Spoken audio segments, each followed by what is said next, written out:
नमस्कार दोस्तों, art visual art में आप सभी का एक बार फिर से स्वागत है। आज हम बात करेंगे method of teaching creative arts में। आज हम इसके सेकंड मेथड यानी कि डायरेक्ट ऑब्जर्वेशन मेथड की आज हम बात करेंगे और इसी को हम आज विस्तार से जानेंगे। इसमें जितने भी मेरिट है, डीमेरिट है, इसी के ऊपर आज ये हमारी वीडियो है। तो आइए अब हम देखते हैं कि डायरेक्ट ऑब्जर्वेशन मेथड। सबसे पहले हम इसको समझ लेते हैं कि ये डायरेक्ट ऑब्जर्वेशन मेथड होता क्या है। डायरेक्ट मतलब कि जिसमें हम एकदम सीधे से किसी भी चीज़ को देख के ऑब्जर्व करते हैं, उसको समझते हैं, उसको अनुभव करते हैं। तो उसी मेथड को, उसी तरीके को हम जो है कहते हैं डायरेक्ट ऑब्जर्वेशन। जिस डायरेक्ट ऑब्जर्वेशन की आवश्यकता हमें क्यों पड़ती है क्लास में, किसी भी चीज़ की जो ड्राइंग करने के लिए हमें किसी भी चीज़ को जब हम देखते हैं, जब उसको हम सामने जो कुछ चीज़ पड़ी है, जब उसको हम देखेंगे, ऑब्जर्व करेंगे, तो उसको हम जो है किस वे में हमने उस चीज़ को लिया, क्योंकि हमें उसको देख के हमें जिसको उसको अनुभव करना है, उसको समझना है कि उसमें कितनी गहराई है, उसमें कितना, उसमें हल्कापन है, उसमें कौन सा रंग यूज़ किया गया। मान लो एक फ्लावर है, अगर हमने उसको ड्रॉ करना है तो उसमें कितनी पंखुड़ियाँ हैं, उसका आकार कैसे होगा। या अगर हमने जो किसी की शेप बनानी है, कोई किसी का पोर्ट्रेट बनाना है, तो उसके उसके फेस पे आइज़ कहाँ है, नोज़ कहाँ है, किस डिस्टेंस पे है, और कैसे उसके जो है कैसे उसका जो है हेयर स्टाइल है, आईज उसकी कैसी है। तो वही जो है कि एक हिसाब से बच्चों ने उसको ऑब्जर्व करना है, उसको देखना है कि उसका डिस्टेंस कहाँ है। और वो कहने का मतलब ये है कि बारीकी से किसी भी चीज़ को देखना, जिससे वो एकदम से समझ जाए। जब उसको जो कंसेप्ट क्लियर हो जाएगा कि ये चीज़ें यहाँ यहाँ पे है, ऐसे इसको देखते हैं, तो उसके बाद बच्चा अपने आप से उसको समझ के अपने अकॉर्डिंग उस चीज़ को ड्रॉ कर लेता है। तो यही है हमारा डायरेक्ट मेथड। इसमें बहुत सारी चीज़ें हैं, तो इसको हम आगे पढ़ते हैं। नेक्स्ट हम जो है इसके बारे में आगे बात करते हैं, इसकी विशेषताओं के बारे में कि characteristic of direct observation method. सबसे बड़ी विशेषता यह है कि इसमें आंखों की भूमिका रहती है। मतलब आंखों से ही सारा का सारा काम जो है वो होता है। अफेयर ऑफ आइज मतलब कि इसमें आंखों का अफेयर होता है, आंखों का लब होता है। क्योंकि जब आंखों के माध्यम से हम किसी भी चीज़ को देखते हैं, तभी हम उस चीज़ को ऑब्जर्व करते हैं, उस चीज़ को समझते हैं, और उस चीज़ को फिर हम अपनी नोटबुक पे या अपने ड्राइंग फाइल पे उस चीज़ को हम ड्रॉ करते हैं। तो इसलिए ये इसकी सबसे बड़ी विशेषता है। हमारा जो है फिजिकल और मेंटल दोनों एक्टिविटी जो है वो इन्वॉल्व होती है। क्योंकि जब हम जो है ड्राइंग करते हैं, तो उसमें हमने जो है देखना होता है कि हमने ये चीज़ें कैसे बनानी है, और उसके साथ साथ जो है हम अपना दिमाग का भी उसमें यूज़ करते हैं। तो हम ये बोल सकते हैं कि इसमें हमारा फिजिकल और मेंटल जो एक्टिविटी है, उस चीज़ दोनों ये कंबाइंड रूप में इसमें प्रयोग होती है। उसके बाद है ऑब्जर्वेशन इज सिलेक्टेड। तो जो हमारी जो ऑब्जर्वेशन होगी वो सिलेक्टेड होगी। अगर हमने किसी भी पार्ट को, अगर मान लो हमने किसी का जो है पोर्ट्रेट बनाना हो, या कोई एक जो है ह्यूमन बॉडी बनानी हो, या कोई भी नेचर को हमने कोई एक पार्ट बनाना है, या कोई सीनरी बनानी है, तो हम क्या करेंगे, हम उसको सिलेक्टेड पोर्शन को पहले हम उसको देखेंगे, समझेंगे, फिर धीरे धीरे हम ड्रॉ करेंगे। जैसे कि अगर हमने पहाड़ियाँ बनानी है, तो पहले पहाड़ से हम स्टार्ट करेंगे, फिर हम धीरे धीरे नीचे जो है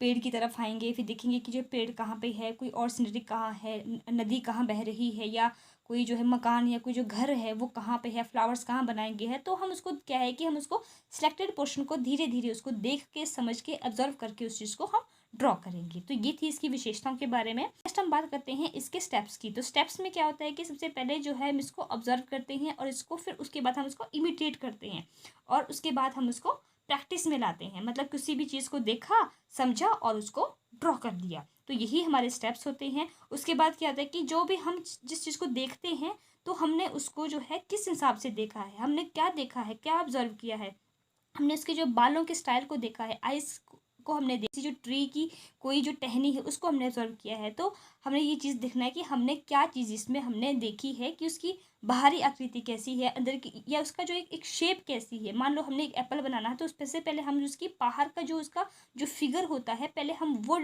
डिटरमाइन करते हैं कि उसका आकार कैसा है, पहले हम वो ड्रॉ करते हैं। तो उसके बाद उसकी जो है बारीकियों पे हम जो है ध्यान देते हैं कि उसमें शेड कैसा की गई है, कलर उसमें कैसा यूज़ किया गया है। और उसके बाद है कि कंडक्ट ऑब्जर्वेशन। उसके बाद जब हमारे पास जो है सब चीज़ें, जब हम कुछ चीज़ जब हम जो देख लेते हैं, तो उसके बाद हम इसका एनालाइज करते हैं, फिर इंटरप्रेट ऑफ कलेक्टेड इन्फॉर्मेशन की जो चीज़ें हम जो महसूस करते हैं, फिर लास्ट में हम क्या करते हैं, उसको ड्रॉ कर देते हैं इसी चीज़ में। तो ये थी हमारे स्टेप्स कुछ, कि हमने कैसे कैसे किसी चीज़ को देखा, उसको समझा कि उसकी बाहर की आकृति कैसी है, उसकी शेप कैसी है, फिर उसमें हमने क्या देखना है, उसकी जो बारीकियों को देखना है, उसमें कौन सा कलर यूज़ किया गया है, कैसे उसको बनाया गया है, कैसे उसकी शेप ली गई है। और धीरे धीरे उसको जब हम अपने माइंड में हम उसको बिठा लेते हैं, उसके बाद हम उसको अपनी कॉपी पे या अपने जो है ड्राइंग बुक पे उसको ड्रॉ कर देते हैं।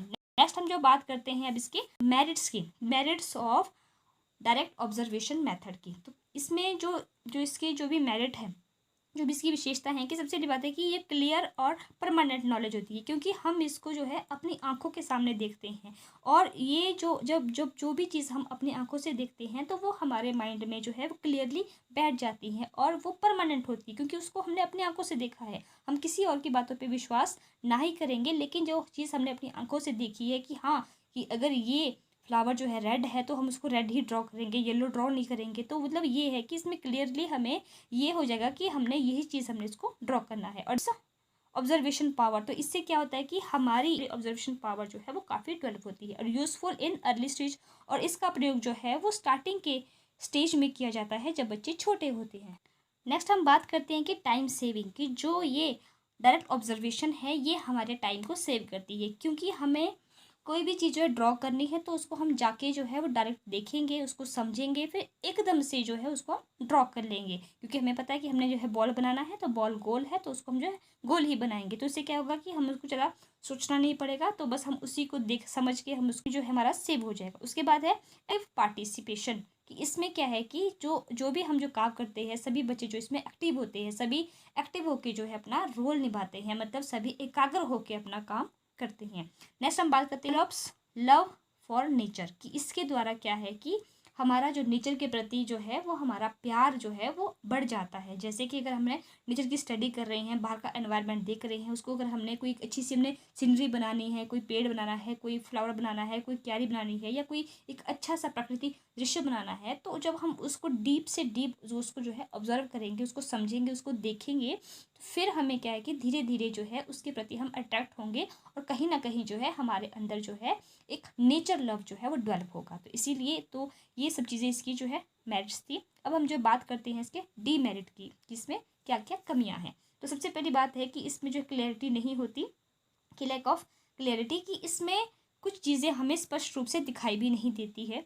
तो ये सबसे बड़ी इसकी जो डीमेरिट है। और उसके बाद है कि little control over physical situation, की कई बार क्या होता है कि हम अपने फिजिकल सिचुएशन पे हम जो कंट्रोल नहीं कर पाते, क्योंकि कई बच्चे ऐसे होते हैं कि जो बहुत ही शरारती होते हैं और जो वो क्लास में कुछ और चीज़ का कुछ और ही बना देते हैं, तो उसको भी हमें क्या है कि कंट्रोल करना पड़ता है। तो ये भी इस चीज़ की डिमेरिट है कि क्लास में सभी बच्चे एक जैसे नहीं होंगे, कई शरारती भी होंगे, तो कई कुछ और ही ऑब्जर्व करके उसको और ही ड्रॉ कर देंगे, तो उन्हीं को भी हमने जो है कंट्रोल करना पड़ता है। उसके बाद है कि बात करते हैं ड्यूरेशन डिपेंडेंस होता है, वो बहुत ही कम होता है। ऐसा नहीं कि अगर हमें टीचर ने कुछ चीज़ हमने ड्रॉ करने को बोला है तो हम पूरा का पूरा दिन उसको जो है देखेंगे, उसके बाद हम उस पर पूरा दिन लगा लेंगे उसको ड्रॉ करने के लिए, ऐसा नहीं है। इसका जो है टाइम एक लिमिट टाइम होता है और उसके बाद हमें उसको ड्रॉ करना होता है।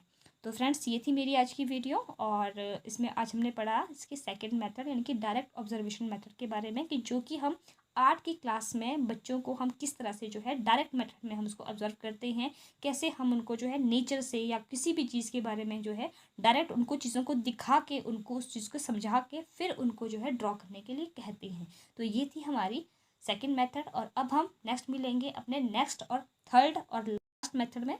तो तब तक के लिए आप सभी का बहुत बहुत धन्यवाद।